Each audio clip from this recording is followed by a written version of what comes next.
안녕하세요, 뉴스반장입니다.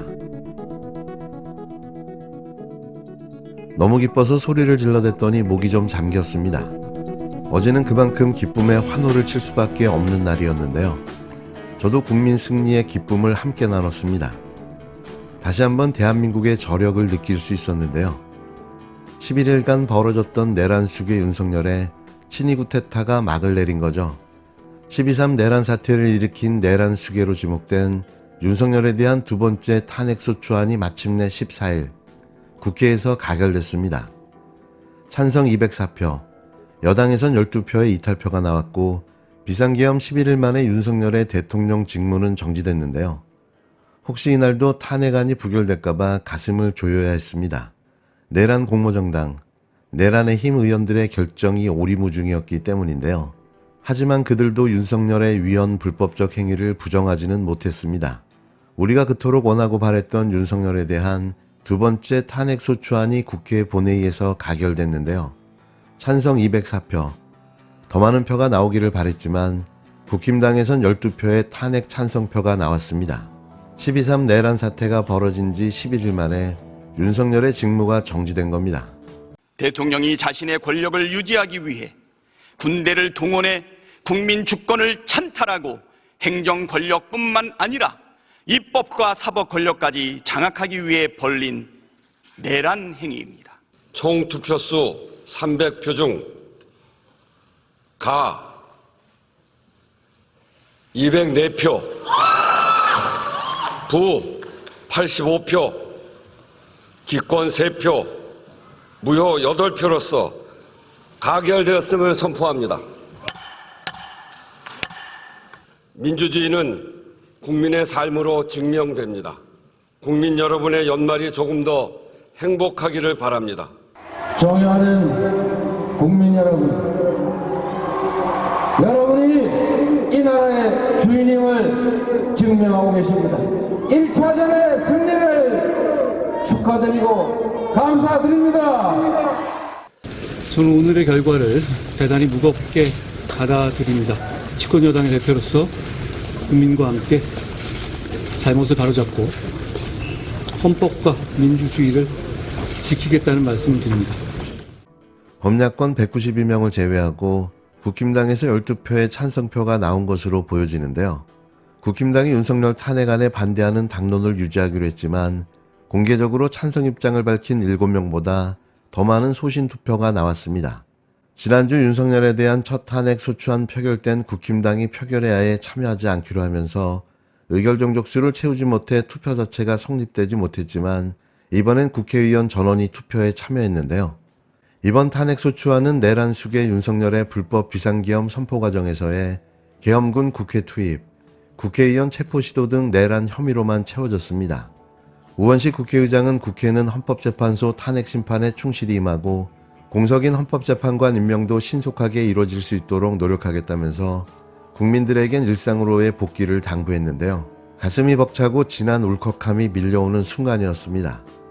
헌법재판소는 탄핵소추 의결서가 도착하면 곧바로 심리에 착수하는데요. 최종 파면 여부는 최장 180일 후에 결정됩니다. 어느 누가 봐도 위법 불법한 내란을 획책한 명백한 상황인데요. 180일까지 기다릴 이유가 있을까요? 바로 파면되어야 마땅한 겁니다. 오늘 국회의 탄핵 소추안이 가결되는 모습을 보면서 처음 정치 참여를 선언했던 2021년 6월 29일이 떠올랐습니다. 이 나라의 자유민주주의와 법치는 무너져 있었습니다. 자영업자의 절망, 청년들의 좌절이 온 나라를 채우고 있었습니다. 그 뜨거운 국민적 열망을 안고 정치에 뛰어들었습니다. 그 이후 한순간도 쉬지 않고 온 힘을 쏟아 일해왔습니다. 대통령이 되어 현장의 국민을 만나보니 전 정부의 소주성 정책으로 소상공인과 자영업자가 비명을 지르고 있었고 부동산 영끌 대출로 청년들과 서민들이 신음하고 있었습니다. 그렇지만 차분히 어려운 사정을 챙겨 듣고 조금씩 문제를 풀어드렸을 때 그 무엇보다 큰 행복을 느꼈습니다. 수출이 살아나면서 경제가 활력을 되찾고 조금씩 온기가 퍼져나가는 모습에 힘이 났습니다. 무너졌던 원전 생태계를 복원시켜 원전 수출까지 이루어냈습니다. 미래를 위해 꼭 필요하지만 선거에 불리할까봐 지난 정부들이 하지 못했던 4대 개혁을 절박한 심정으로 추진해왔습니다. 국민을 위해 고민하고 추진하던 정책들이 발목을 잡혔을 때에는 속이 타들어가고 밤잠을 못 이뤘습니다. 한미일 공조를 복원하고 글로벌 외교의 지평을 넓히기 위해 밤낮 없이 뛰었습니다. 대한민국 1호 영업사원 타이틀을 달고 세계를 누비며 성과를 거둘 때면 말로 설명할 수 없는 큰 보람을 느꼈습니다. 대한민국의 국제적 위상이 높아지고 우리 안보와 경제가 튼튼해지는 모습에 피곤도 잊었습니다. 이제 고되지만 행복했고 힘들었지만 보람찼던 그 여정을 잠시 멈추게 됐습니다. 그동안의 노력이 허사로 돌아가지 않을까 답답합니다. 저는 지금 잠시 멈춰 서지만 지난 2년 반 국민과 함께 걸어온 미래를 향한 여정은 결코 멈춰 서서는 안 될 것입니다. 저는 결코 포기하지 않겠습니다. 저를 향한 질책, 격려와 성원을 모두 마음에 품고 마지막 순간까지 국가를 위해 최선을 다하겠습니다. 공직자 여러분께 당부드립니다. 어렵고 힘든 시간이지만 흔들림 없이 각자의 위치를 지키며 맡은 바 소임을 다해 주시기 바랍니다. 대통령 권한 대행을 중심으로 모두가 힘을 모아서 국민의 안전과 행복을 지키는 데 최선을 다해 주시기 바랍니다. 그리고 정치권에 당부드립니다. 이제 폭주와 대결의 정치에서 수구와 배려의 정치로 바뀔 수 있도록 정치 문화와 제도를 개선하는 데 관심과 노력을 기울여 주시기 바랍니다. 사랑하는 국민 여러분, 저는 우리 국민의 저력을 믿습니다. 우리 모두 대한민국의 자유민주주의와 번영을 위해 힘을 모읍시다. 감사합니다. 탄핵소추 의견서가 작성돼 송달되기 전 내란 속의 윤석열은 또 4분 30초짜리 대국민 담화를 발표했는데요.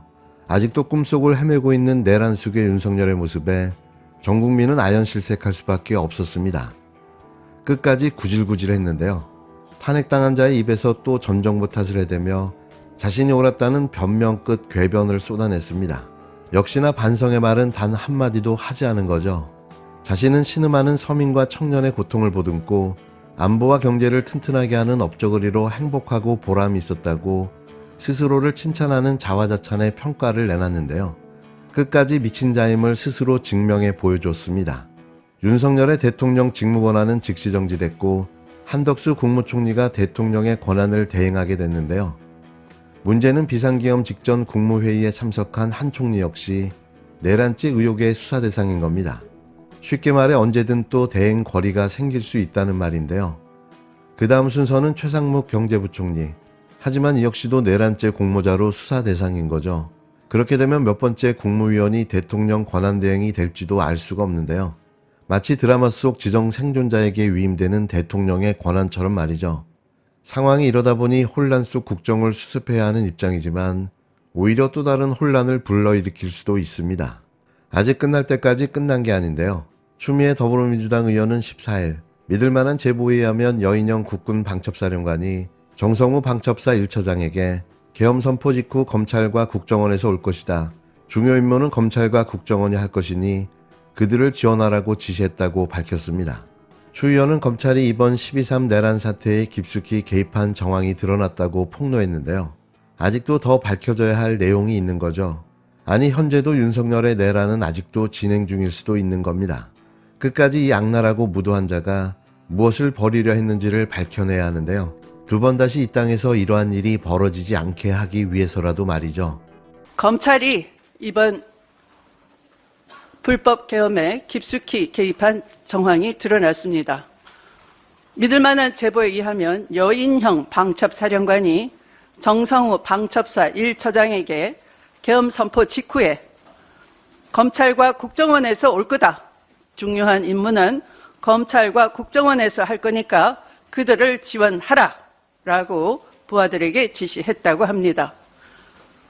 검찰이 이렇게 불법 계엄에 개입한 증거가 드러난 만큼 검찰총장은 검찰의 어느 조직이 파견됐는지 조속히 밝혀야 할 것입니다. 이는 12.6 신군부의 불법 비상계엄에 따라 한 것으로 보입니다. 제가 지난 79년 10월 27일 바로 12.6 비상계엄 조치의 마지막 그 공고문 3번을 보시면은 모든 정보 수사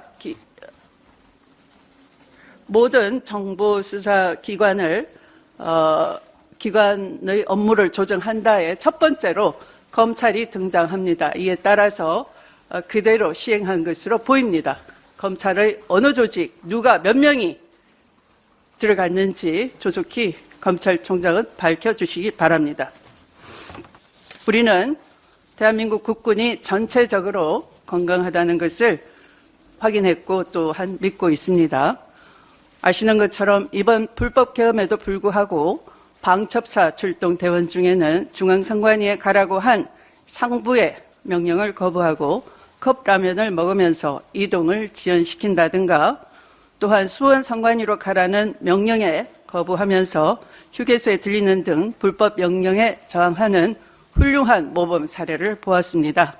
그러나 박안수 겸사령관은 오로지 명령에 복종할 뿐이라고 주장했습니다. 불법 명령에 복종하는 것은 내란죄의 공범으로 책임을 져야 한다는 것은 이미 12.12에 대한 전원 합의체 판결에서도 드러나 있는 것입니다. 그런데 국민의 생명과 국가의 안위를 지키기 위해 늦게나마 진실을 말하고자 하는 군내 양심 세력을 겁박하고 요인 암살이나 사회적 소요를 일으키며 윤석열의 불법 계엄이 정당한 것처럼 꾸미고 있을 수도 있는 세력이 여전히 압력하고 있다는 믿을 만한 제보에 더불어민주당 진상조사단을 경악하면서 윤석열 내란 진상조사단은 이를 고발하고자 합니다.